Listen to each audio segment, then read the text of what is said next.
sul dramma delle banche? Il dramma delle banche è un'altra... Soprattutto in prospettiva ristoro. Scusi, in prospettiva? Ristoro. Sì.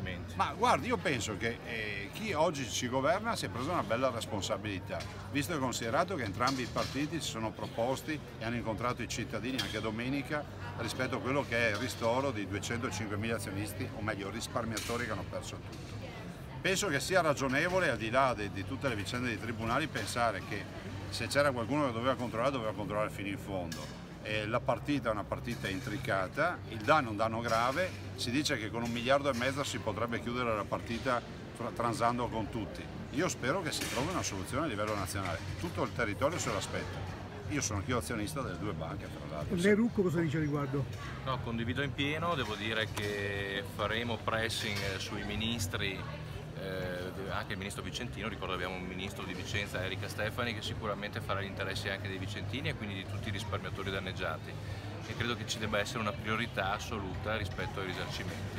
Il Comune farà la sua parte attraverso un sistema di sindacato con tutte le forze politiche, partitiche, soprattutto quelle chiaramente che sono a Roma, e per ottenere i risarcimenti. Sì, vorrei aggiungere, mi perdonate, questa posizione, io che sono di solito uno che dice sei fatto male ti arrangi, lo dico perché in questa partita è pur chiaro che la vigilanza sulle banche popolari era in capo, anzi è in capo a Banca d'Italia, è pur chiaro che comunque molti dovevano vigilare, penso a chi ha certificato i bilanci, è sempre più chiaro che tutta questa storia ha dell'inquietante rispetto a molte realtà, per cui penso che ci sia un grosso contingente, se non la quasi totalità dei risparmiatori che hanno perso tutto perché molto probabilmente mai consigliati, mal indirizzati, e forse anche perché si fidavano di indicazioni a livello nazionale che erano quelle di aver visto gente che mai ha sollevato problemi sul valore dell'azione, sul tema della capitalizzazione o sul tema della raccolta. Quindi penso,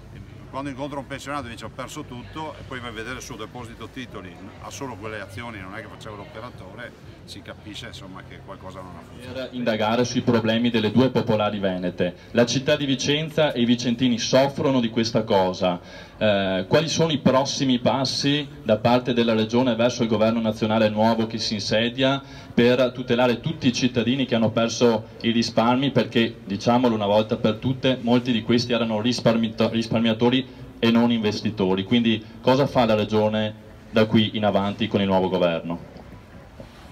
Ma guardate, lo dico perché siamo in campagna elettorale e questo è un argomento delicato che non si deve prestare assolutamente a strumentalizzazioni. Tant'è vero che io in tutti questi anni, oltre a essere stata la prima regione in assoluto a fare una commissione d'inchiesta, poi a riaprirla, a già erogare su 2 esercizi finanziari l'aiuto alle associazioni per la difesa legale, €500.000 prima e €500.000 dopo, e tutta un'altra serie di attività, però ho sempre evitato ad esempio di andare alle assemblee, perché penso che il cittadino deve essere nelle condizioni di vedere cosa uno fa e non cosa uno va a dire, visto e considerato che io ho un ruolo anche di, come si può dire, di governo della regione.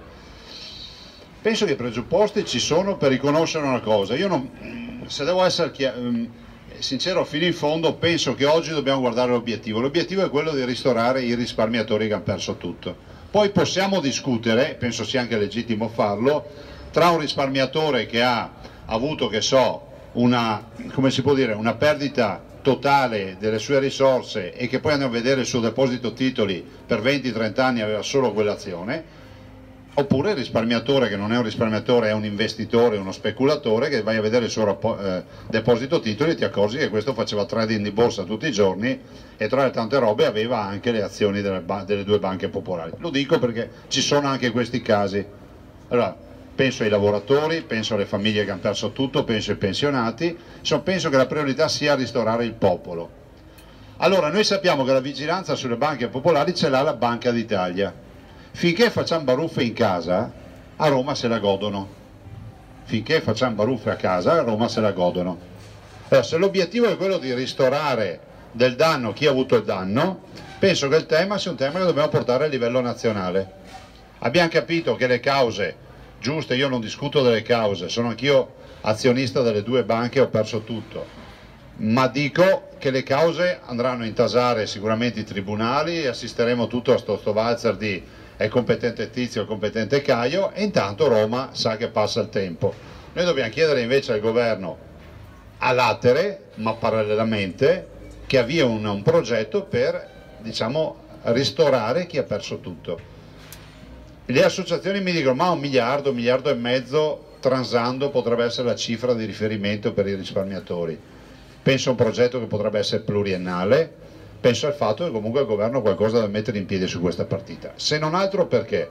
Perché oggi il governo è dato da 2 componenti politiche, la Lega e in particolar modo i 5 Stelle, che si sono assolutamente spesi in assemblee e in altri posti nel dire che bisognava essere al fianco dei risparmiatori. A volte capita anche che vai a governare e quindi devi risolvere i problemi. Grazie. Francesco, Banca Popolare di Vicenza non è un tema, diciamo così, prettamente comunale e amministrativo, però cosa può fare la politica locale per ristorare e aiutare soprattutto i cittadini che sono stati colpiti, soprattutto, diciamolo, quelle persone che vivono anche una situazione disagiata per la mancanza di liquidità? Beh, intanto ricordo, essendo anche un legale, un avvocato, che c'è un processo penale importante in corso e il Comune aveva il dovere morale quantomeno di costituirsi parte civile nel processo e non l'ha fatto. Questo deve essere ben chiaro, non è stato fatto. C'è ancora la possibilità, toccherà al prossimo sindaco farlo e quindi sicuramente depositeremo la domanda di costituzione di parte civile. Dopodiché bisogna anche pensare a dare la possibilità a tutti i danneggiati, che sono anche parti processuali, di accedere alla documentazione degli atti processuali, perché c'è un costo elevatissimo per avere la copia e quindi il Comune si farà parte attiva per la possibilità di mettere a disposizione dei cittadini più incapienti questa documentazione. Attiveremo la rete dei servizi sociali per andare a trovare quelle persone che per dignità non chiedono un aiuto in comune, affinché possa essere dato un sostegno soprattutto alle persone più anziane, alle famiglie più in difficoltà che avevano investito i propri risparmi in quella banca. Quindi poi parliamo sempre di Popolare di Vicenza, in realtà c'è anche Veneto Banca che ha molti danneggiati anche qui a Vicenza. Queste sono alcune misure. Chiaramente poi sarà importante creare rete e il sindaco dovrà attivarsi, quindi farsi parte attiva con la politica, in particolare con i ministri di riferimento. Noi guardiamo con attenzione all'attività di Erika Stefani affinché il governo provveda al fondo di ristoro dei danneggiati. Allora, grazie Francesco.